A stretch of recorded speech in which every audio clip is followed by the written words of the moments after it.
Ada 4 kelebihan orang yang menunaikan solat fardu berjemaah di masjid.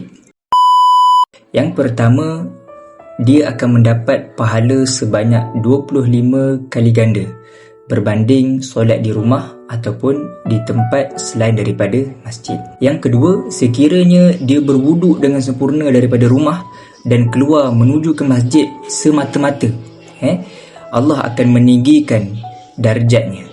Dan yang ketiga, Allah akan menggugurkan setiap satu kesalahannya, setiap dosa yang dilakukan ketika mana dia keluar masjid menuju ke masjid untuk solat berjemaah semata-mata.